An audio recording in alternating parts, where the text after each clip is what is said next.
Hello বন্ধুরা, তোমরা সবাই কেমন আছো? ভালো আছো? আমিও ভালো আছি। সকাল সকাল নতুন একটা ব্লগ নিয়ে আসলাম। আই হোপ তোমাদের ভালো লাগবে। দেখতে বিছানা ঠিক করলাম আমি, তারপরে ঘরটা ঝাড় দেওয়ার পর যখন ঘর মুছতেছি। আজকে আমার মেয়ের স্কুল নেই, বন্ধ। তাদের সকালবেলা আমাদের বাড়িতে আজকে পূজা আছে, গন্ধেশ্বরী ঠাকুরের পূজা। ঘরটার মোছা হয়ে গেলে যে ঘরটা মুছতেছি এখন আমি। ছেলে ঘুমাইছে, ছেলে এখনও উঠে নেই। ছেলেকে ওই ঘরে রেখেছি। যে ঘরটা মুছতেছি তাড়াতাড়ি করে, কারণ ছেলে উঠলে আবার কান্না করবে। ঘর মোছা হয়ে গেল। এখন আমি যে সুপারিগুলা, এগুলা পাকা সুপারি জলে ভরাইতেছি, যে ড্রামটার মধ্যে ভরাইতেছি আমি, কারণ এগুলো আমি ভিজায় রাখবো, জলের মধ্যেই রাখবো। এটা মজবে এই সুপারিটা, এটাকে বলে মজা সুপারি।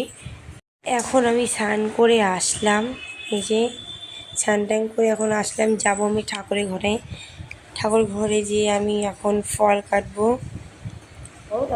এই যে ফল কাটতেছি, আমার মেয়ে আমার পাশে আছে। আজকে এত লেট করলো বামন ঠাকুর। আজকে সকালবেলা 9টা-10টার দিকে আসার কথা, সেই বামন ঠাকুর আজকে আসলো 1টার দিকে।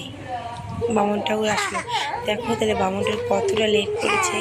আমরা 8টাতে না, সরি 9টাতে আমাদের সব কাজ কমপ্লিট হয়ে গেছে, ঠাকুরের জোগানো সম্পূর্ণ কমপ্লিট হয়ে গেছে। বামন ঠাকুর আসতে লেট করলো। যে আমি এখন ফল কাটতেছি।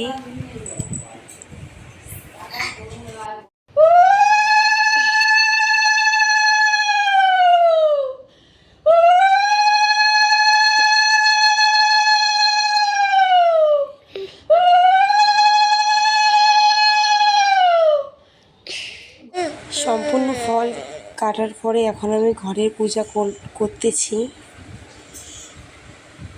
এই যে এখন বামন ঠাকুর আসলো, এই যে পূজায় বসলো বামন ঠাকুর।